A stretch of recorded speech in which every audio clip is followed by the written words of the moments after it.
All right, so this is World War I continued. You saw the segments from that movie, which was All Quiet on the Western Front. You should watch the full movie. I highly recommend Netflixing it, renting it, not watching it in class. You can all come into school on Saturday and we can watch it in the auditorium on the big screen. Because that's how you want to spend your Saturday morning. Yeah. All right, but like I said, that's really all that we're going to focus on. That's really all we're going to focus on the war itself. And so for you military history buffs, for you people who like to learn about wars, we're not going to talk about any particular battles. We're not going to talk about the Battle of the Marne, where the Germans get stopped just outside of Paris and make the war drag out longer. We're not going to talk about the first Battle of the Somme or the second Battle of the Somme. We're not going to talk about any of that because this is AP World. And we are far more interested in causes and consequences. We are far more interested in impacts and themes and trends, and especially on how it impacts the rest of the world. There have been lots of wars in Europe that we've never even covered because our focus is always on how does this impact everybody else. So, at home, people's lives still aren't that great. Civilians undergo systems of rationing, where the government specifically limits the goods that are available. Whether it's meat, or bread, or vegetables, or gasoline, or heating oil, or lard, or whatever. Rubber, steel, those things will be limited for civilians to ensure that the military has what it needs. Now, when you guys go to the grocery store, unless you happen to catch them just after the mad rush on Sunday, you never have to worry about the shelves not being stocked. Maybe you can't get the particular box of cereal you want, but you have an entire aisle of cereal to choose from. What rationing does is it prevents you from buying certain commodities. They are simply not available in any capacity. So civilians have to go without. Yes, sir? Now, stuff that the rationing luxury stuff like meat, sugar, fats, and meat, as it says there, how come as almost every soldier who survives to write their memoir complains about horrible food on Well, because you have to remember we're still in the early days of refrigeration and food processing. Then where's all this food going? Well, it's trying to go overseas, but that's a fairly lengthy voyage, and then getting it to the front for the soldiers in combat is far more difficult than for the soldiers in the reserves away from the front lines. So sometimes you end up eating more like a sailor on a ship in the 1500s than you do eating like a human in the 20th century, where you're going to eat, slightly moldy bread. And you're not going to have much else. Or maybe it's meat, but the meat used to be good, like a week ago when it was supposed to get to you, but the trucks were delayed, or the trains ran late, or the refrigeration car on the train wasn't working, or whatever. I mean, there were 65 million people fighting in this war. That's a lot of mouths to feed. The logistics of feeding 65 million people spread all across Europe, pretty difficult. Alia?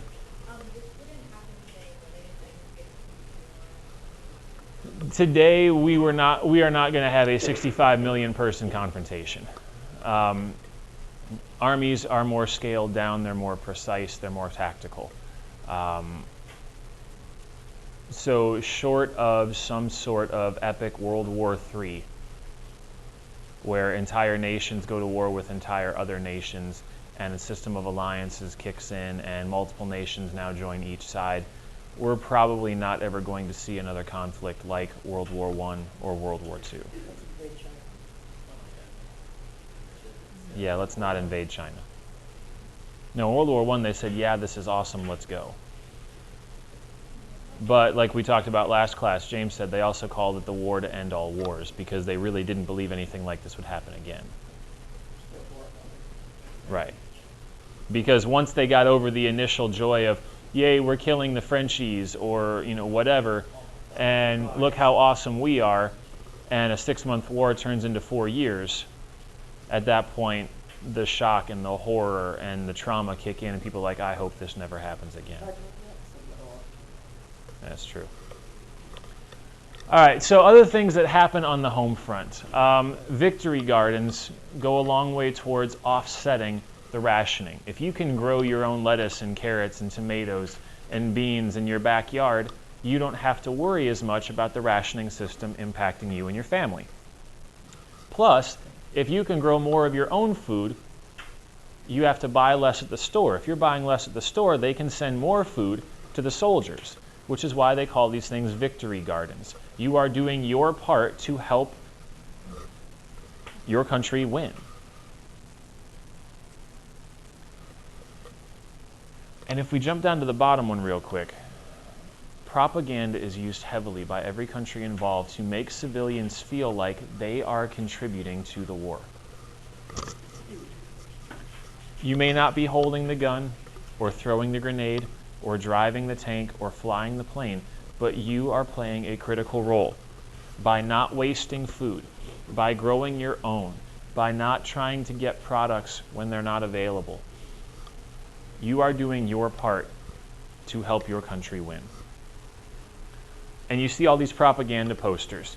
You know, some of them are obviously geared towards recruitment. Come join the Navy. It's a wonderful opportunity. You'll see the world. And you have to fight and maybe die, but you know. Right. But you see how many of these are geared towards food. Save wheat, use more corn. Save meat, use more fish. Save fats, use just enough. Save sugar, use syrups. That way the soldiers get what they need. Be patriotic, save food. Little Americans, do your bit. Leave nothing on your plate. Don't be wasting, because somewhere overseas there's a soldier who's hungry. And if you're wasting your food, I want you to think about him fighting for his country and not being able to eat. Imagine that as a guilt trip for a 5-year-old. Food is ammunition. Don't waste it. You see this national approach to the war effort, trying to get everybody on the same team. Everybody is supporting the war in some way, shape, or form. Tarina? Right. Conscription is kind of like the draft. Yes, we would like people to enlist voluntarily, but when you have armies numbering in the millions, and, for example, Great Britain, in the first 3 months of the war, most of their standing army gets wiped out. Guess what you need at that point? More troops, and you can't rely on volunteers. So you will simply tell 100,000 people, congratulations, you are going to join the military. Nick? Are there certain countries that maintain a continuous conscription draft then for military service officially? There's a lot of countries, actually, where there is a 2-year mandatory military service period, where when you finish school, or sometimes even during school, every single, especially boy, sometimes boys and girls, but every single boy will serve 2 years in the military in some way, shape, or form. Not necessarily in active combat, but you will be in the military in some capacity. That's how some countries do it, even to this day. All right, questions on any of this? Okay, next. The war ends just that quickly. Seems like we just started it. Some quick highlights on the war ending. Germany's allies begin to surrender one after another. Bulgaria, who didn't do much, surrenders in the fall of 1918, right, which doesn't really count much. The Ottoman Empire, remember they got on Germany's side thinking that they were the sure lock to win. They surrender. Austria-Hungary is broken up by civil war, and the Austro-Hungarian people demand that they be allowed to end the war. And then the German government goes much the same way. The German people rise up, overthrow the Kaiser, and demand an end to the fighting as well. One of the well, when the armistice, the ceasefire, is signed. It's kind of done at an interesting time. It's done at the 11th hour of the 11th day of the 11th month. So November 11th at 11 o'clock, 1918, the ceasefire is signed that stops the fighting in World War I. It doesn't end the war yet. You still have to do the treaty. But as that message is spread throughout the trenches in Europe, celebrations begin like you would not believe. There were instances during the war, especially after the first couple of years of fighting, when the soldiers realized how pointless this was. I mean, thousands of people are dying for a few hundred yards of territory. It kind of lost the allure of, yeah, let's prove how great our nation is, and it became a, why are we doing this? What's the point? You have moments like Christmas Eve, I think it was, yeah, where soldiers from both sides go and meet for a Christmas Eve prayer service. Right. There's another episode where during a break in the fighting, troops from both sides get out of their trenches and play a game of soccer. Happened more than once, though. And so when the armistice is finally announced, troops from both sides put down their guns, climb out of their trenches, run across the middle ground, hug each other, they dance, they cheer, they sing, they cry. You really get a sense of that shared humanity, that they were just so happy that the fighting was over, and it had stopped being so much about proving who the greatest country was, and instead just wanting the war to be finished. Nick?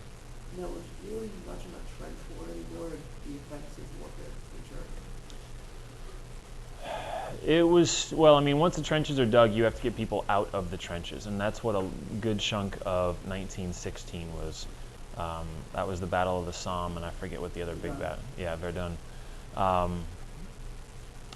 The Eastern Front is where you saw a lot more of the offensive warfare without the trenches between the Germans and the Russians. But wasn't on the Western Front there offensive warfare in 1918? Right, but I mean, there you're still kind of, you still have to get past the miles of trenches that have been dug, and you have several lines of trenches running back and forth behind both lines. So yeah, at some point you do run out of trenches as the Germans get pushed further and further back, but there's still a lot of trench fighting to be done. All right, so let's talk about how the war actually ends. When the war ends, there were two different schools of thought on what should be done. Now, for the countries that had been in it from the very beginning, there was a sense that there was a right side and a wrong side. And so for countries like France and Italy and Great Britain, countries that had lost millions of soldiers and had millions more wounded and had hundreds of millions of dollars in damage,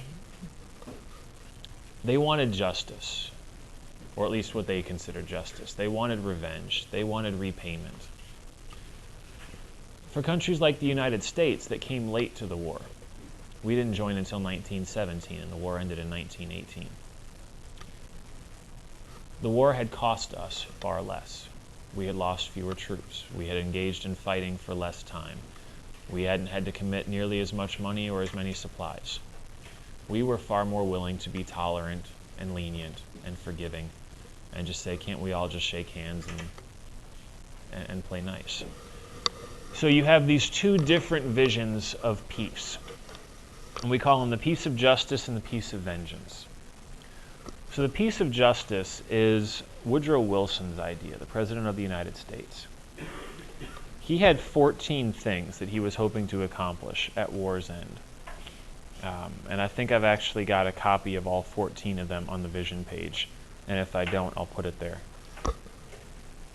The big three that he wanted was for any conquered nation to be given its independence, and with that independence, the right to decide its own form of government, rather than have one be imposed on it, like we had seen with imperialism for the last 60, 70 years.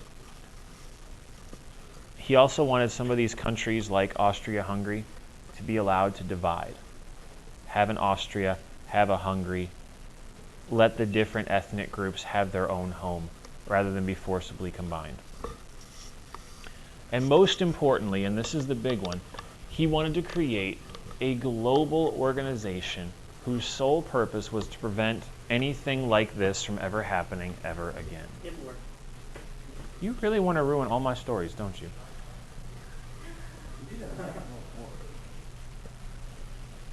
So the hope was that this League of Nations, not really like the Justice League at all, but that the League of Nations could be a place where you could bring your complaints, you could bring your disputes, you could bring your issues, and they could be discussed rather than fought over.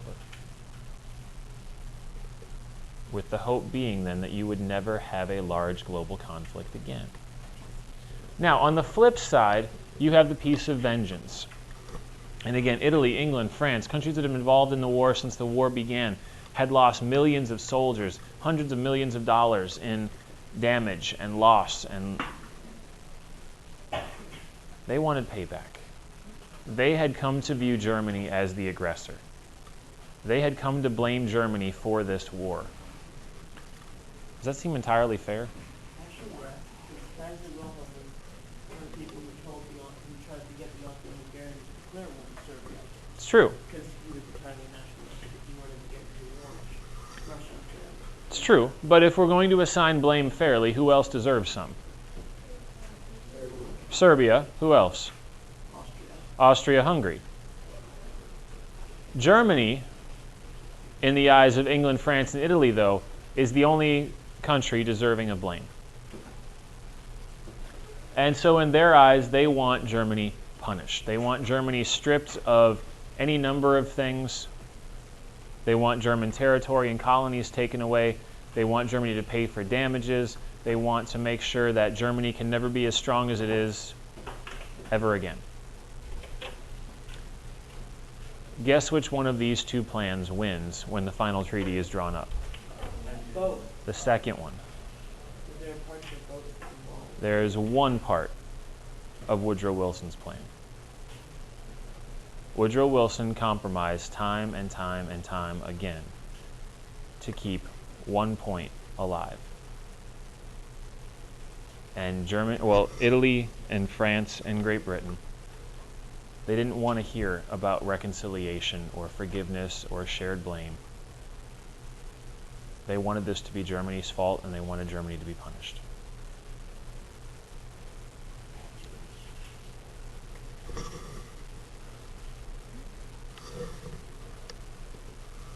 I'm assuming we need a moment here. Trina?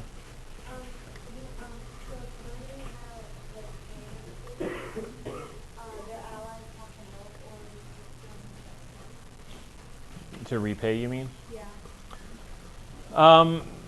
They really just want to stick it to Germany on this one. They're not really concerned about spreading out the blame and making the Ottoman Empire and Austria-Hungary and everybody else pay their fair share too. They are happy to just stick it to Germany. Alia?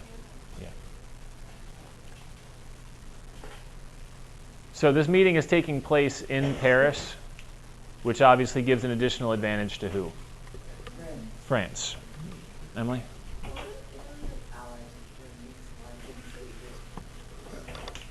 Very good. For those that are confused a little bit about Italy's role in all this, Italy was on Germany's side at the beginning of the war, but they were not the best ally. They were actually very much at odds with Austria-Hungary. And in 1915, Italy switches sides, and they decide to join the Allies and fight alongside France and Great Britain. Yes, Nick? Hadn't Italy been neutral until joining the Allies? No, they were part of the Triple Alliance.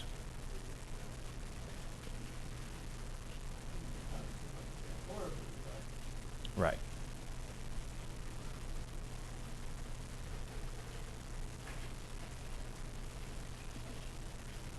All right, so we good here?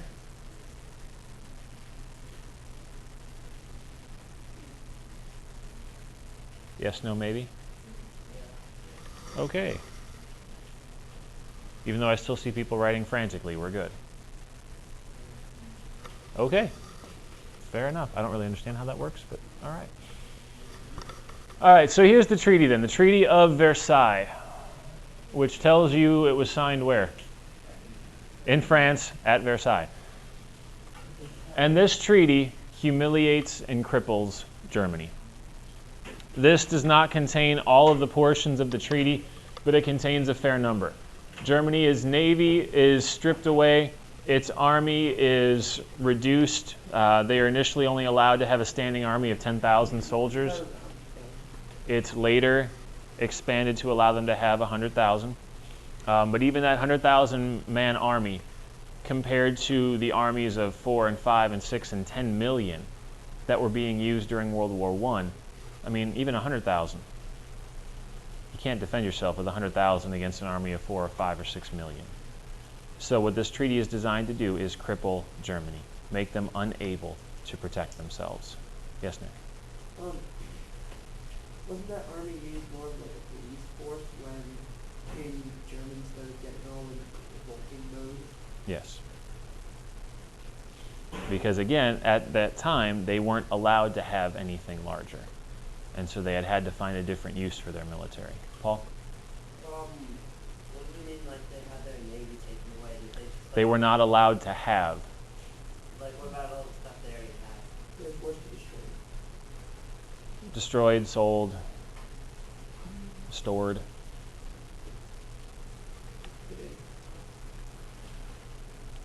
Another big thing that it does is it snips off a whole bunch of pieces of Germany and awards it to the surrounding nations.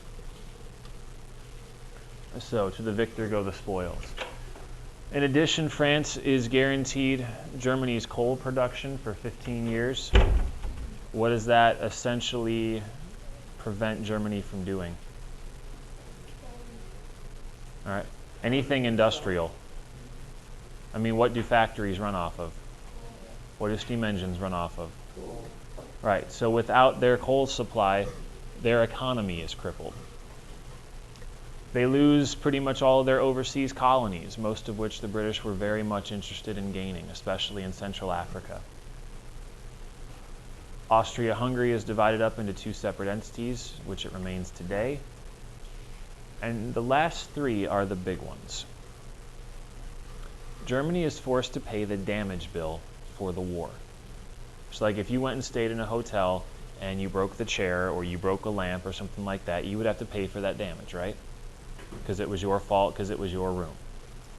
Germany is given the damage bill for the war. So all the damages in France, all the damages in Russia, they have to pay for as if it were their fault.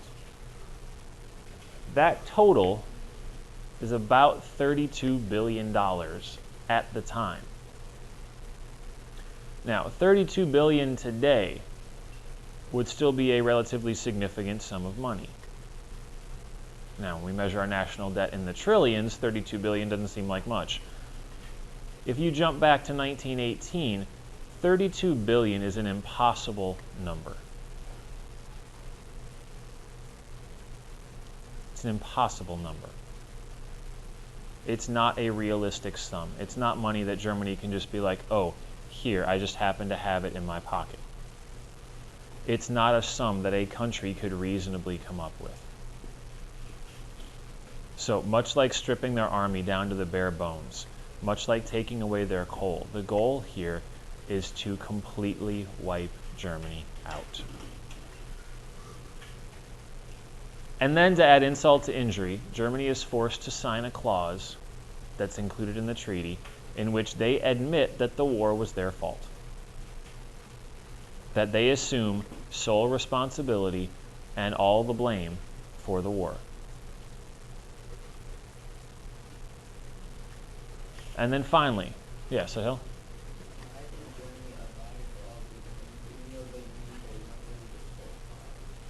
Because the other option is to continue fighting, and they were losing at that point. Stephen? Who?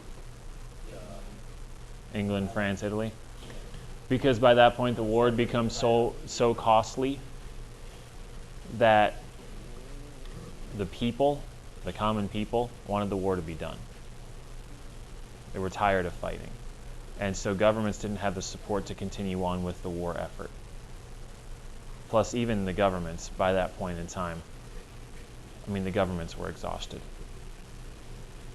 Wars are expensive. And so taking it to that ultimate step of complete and total destruction was going to be so costly, both in terms of morale and funds and the public trust, that it's just not worthwhile. Emily?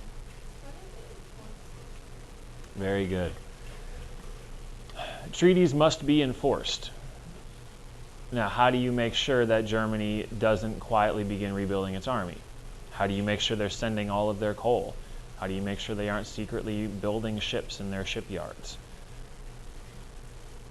Well, you have to send people there to watch, and if you see them breaking the treaty, then you have to respond with force and punishment. And that's going to be one of the things that leads to World War II, is that England and France and Italy, well, Italy not so much, but England and France, they just don't have the energy. They don't have the political energy to oversee Germany and ensure that all the provisions of the treaty are being kept. And they certainly do not have the energy to re-engage in a war to punish Germany if Germany starts to break that treaty. And that's going to be something that Mr. Hitler latches onto and uses to outrageous advantage. The fact that he can snip away a little bit at a time, a little bit here, a little bit there, knowing that the response is going to be, all right, fine, but this is the last time. No more, Hitler, no more. Otherwise, we're going to get angry. He's like, okay. All right, Nick, what you got? Now, why in like the Second World War were the Germans so keen to give up so quickly once the fortunes had been reversed against them instead of fighting off to the last? Again, to have wars, you have to have the popular support of the people. And just like in World War I, in World War II, the German people don't want to fight anymore. It's hard to keep people fighting on a losing effort. Why did the war still continue? Because you can't, it's very hard to just stop wars on a dime. You know, you've got people in such distant corners of the country and of other countries. You have supply chains that have been established. You have the chain of command in place. Orders take a long time to trickle down. Yet they were able to ceasefire before they were pushed back into Germany during the First World War, but they never tried to ceasefire until Germany became completely overrun by the Second. Well, and again, it's the process of slowing down a war. Like even after the armistice is signed in World War I, there are still people that are dying in combat because battles are still taking place, because word is slowly received in some of the places further out. It's just very hard to stop a war once it's been started. All right, last point. The League of Nations is the one thing that Woodrow Wilson is able to keep in the treaty. He gets England and France and Italy to agree on the creation of this global organization.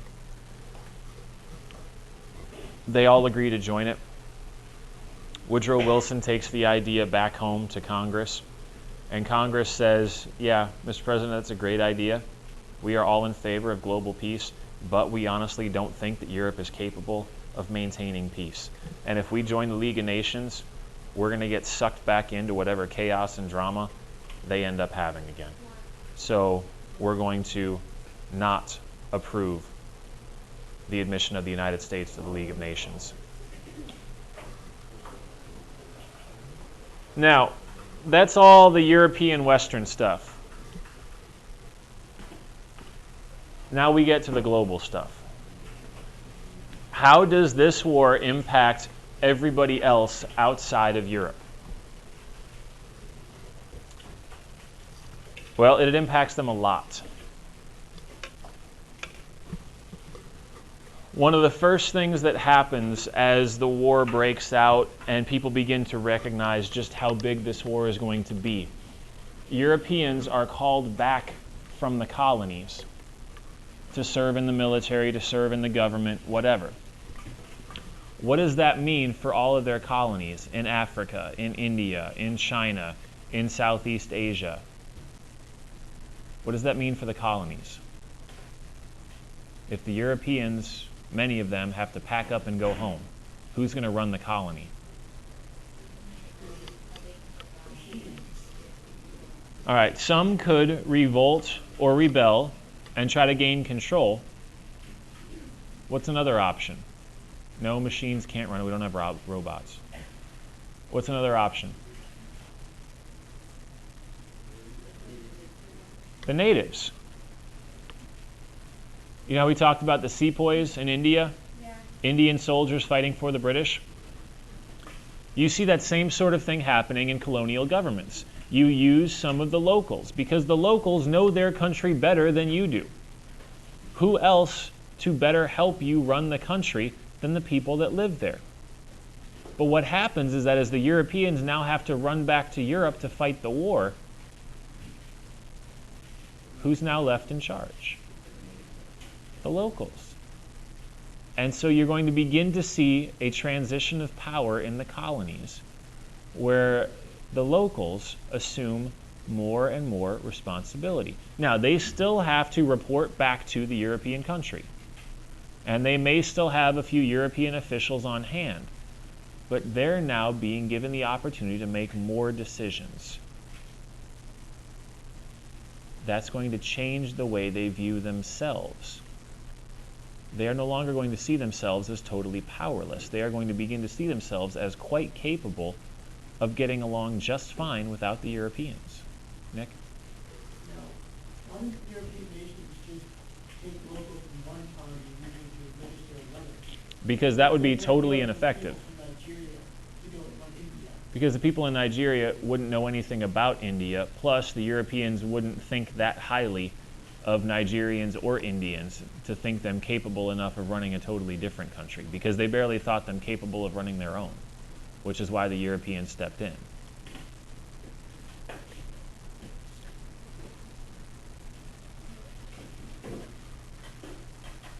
What we also see happening in the colonies is that economically, their production rates get really jacked up because the Europeans need even more supplies now for the war, which means they have to bring in what kind of technology? Western industrial technology. So they now have to bring factories to their colonies so that their colonies can produce more.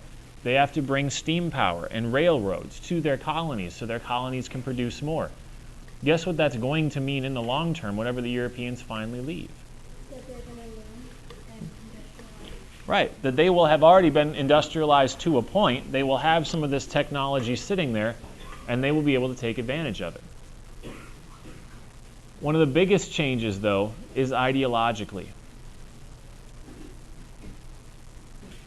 Sometimes soldiers from the colonies are actually brought back to Europe to fight. Soldiers from Canada, Australia, New Zealand, South Africa, India, all actually serve in combat in World War I. As they're shooting Europeans, guess what they start to realize about Europeans? They're not that tough. They're not that big a deal. They die like everybody else. They run away like everybody else. They're scared like everybody else. They eat just like everybody else. They're not that much different or that much better. So what gives them the right to be running my country? So this war does a lot for the colonies. It removes this perception that they are invincible. It removes this perception that the colonies should be governed by Europeans.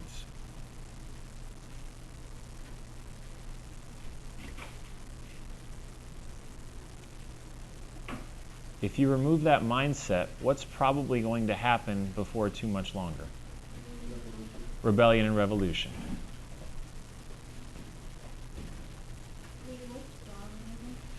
Darwinism is the belief in the survival of the fittest.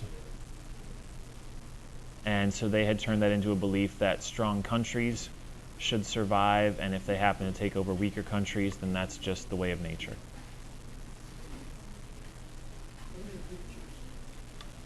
So in the pictures on the bottom left, you have administrators in India brought up from the local population. And on the right, I don't know if you can see the medic's armband. That is an Indian medic serving in World War I. So that notion of, like, he's the one patching up the holes in white people. Do you think that kind of removes some of the stigma that Europeans are so great? I mean, he's saving their lives. That kind of gives him some of the power.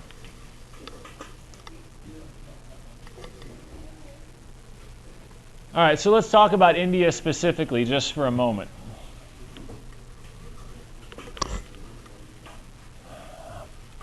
As you guys predicted, these kinds of changes in the colonial mentality lead the colonies to begin to think seriously, more seriously than ever before, about independence.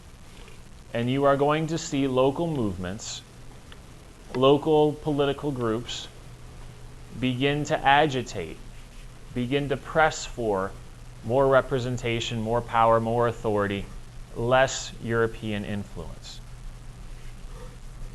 So the Indian National Congress Party will be one kind of group like that, a political organization that works through the government to try to get more power for the people in India and reduce the power of the Europeans.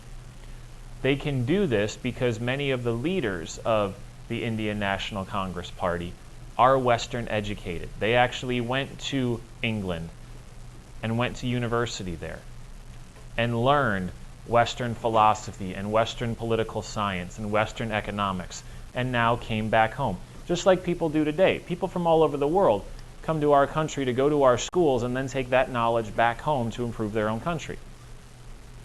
We usually study abroad to go have fun and party and come back home.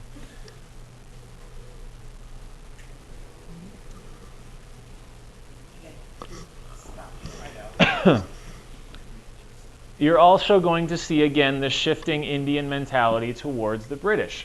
They begin to really resist British demands for Indian goods. They're like, why should we give you our stuff? If we're making it, if it's coming from our country, why shouldn't we be able to sell it and profit from it? The British are like, oh crap, they figured it out. We're in trouble now. And as they have for quite a while, they continue to resent British racism and ethnocentrism. Ethnocentrism? Yeah. It's like racism but with ethnicity rather than race. Alia? If the Indians resented the British, then why is there a big Indian population in Britain?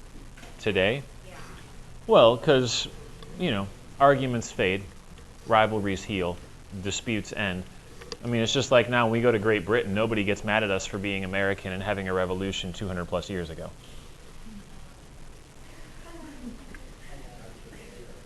Plus, there was such a strong connection for so long between the British and with India that, once they have their independence movement and the British relinquish control, you still have that kind of parental view of India, we want them to do well, and so you're not going to have that punitive relationship. Every chance they get, they're going to flick India back down. Obviously, the person you really need to know is Gandhi. I'm assuming you learned about him in middle school at some point, maybe? Kind of. You might have read a book. Not really. No clue. This is the first you're hearing of him? Okay. Gandhi becomes a very effective leader in India in an attempt to get the British out because he's able to unite the two different factions in India, the Muslims and the Hindus. He's not able to do it perfectly. In fact, he's assassinated by a Hindu who doesn't like the fact that Gandhi is being so tolerant towards Muslims. Hindu. But Gandhi's big claim to fame is that he does this protest against the British using nonviolent methods. So this is not like the Haitian Revolution where the slaves uprise and kill all the plantation owners. This is not the French Revolution where you execute 40,000 people because of their ties to the government. Gandhi's approach was peaceful. I'm probably going to butcher it, but satyagraha was his approach of non-violent resistance. You can show civil disobedience without resorting to weapons. By simply refusing what the government asks you to do, but never throwing a punch, never shooting anyone, you can still force the government to change. He's also famous for his hunger strikes. On the several times that he was arrested for civil disobedience and they put him in prison, he refused to eat food. He was willing to starve himself to gain public attention for what was happening to him.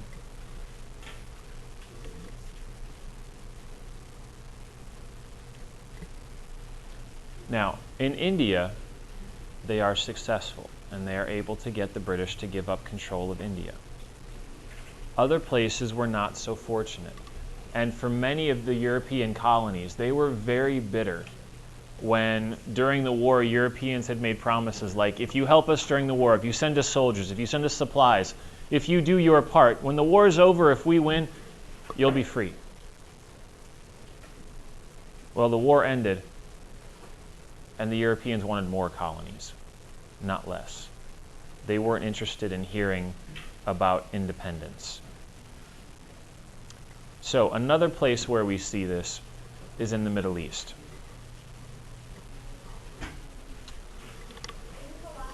Yep.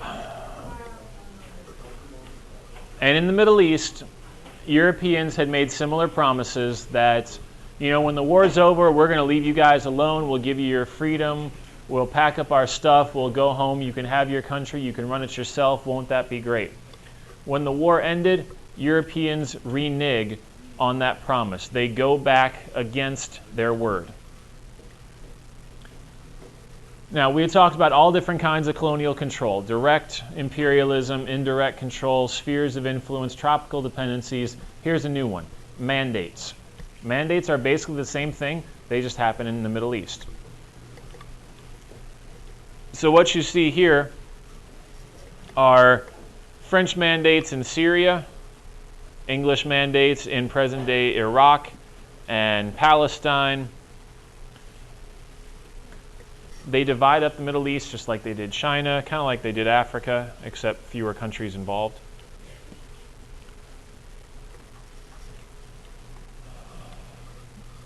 And in the midst of this, a petition is made to the League of Nations by representatives of the Jewish population in Europe, who demand that the League of Nations grant them a homeland and recreate the state of Israel on its historic location. We call those Zionist Jews, Jews that want to return to Zion, the promised land. Now, obviously the problem with this is that that's already occupied. That's Palestine. There are people living there. It's not like it's wide open territory that nobody's living in. It's like for many of you, somebody lived in your house before you did. Now, some of you live in newer houses and you were the first occupants, which is cool. And so whenever you leave, new people will come in. That's what's happened here. 4,000 years ago, more or less, this was the home of the Jews. This was Israel. And then you had the Jewish diaspora, and they were kicked out, and they scattered across Europe and the Middle East and everywhere else. And throughout the remainder of history, they never had a single, solitary, unified Jewish state. So the Zionist Jews petitioned the League of Nations for a homeland. And the League of Nations is like, well, yeah, that makes sense, sure. And then all the people living there are like, what? You just gave away our home? The League of Nations is like, oh, crap. We didn't think that through, did we? Okay, no, we're not going to do that. And the Jews are like, what? You just told us you would. And they're like, oh, man, we are screwed. So basically what happens as a result of the Balfour Declaration, which is the declaration to give the Jews their promised land, everybody walks away unhappy. The Palestinians are like, wait, you're making us leave our home for these guys? And the Jews are like, wait, you're not kicking them out? Everybody's ticked off. So essentially what happens is they table it. And they just try to sweep it under the rug and make it go away. But by now, you've ignited everybody's passion on this issue. We're not going to resolve it till after World War II. But after World War II, and especially with the Holocaust, this obviously becomes an even more pressing issue, both for Jews and for Palestinians. Except the Jews do this time, after World War II, get their homeland. Right. Now, you're going to see some similarities take place throughout Egypt and other parts of Africa. People demanding their freedom.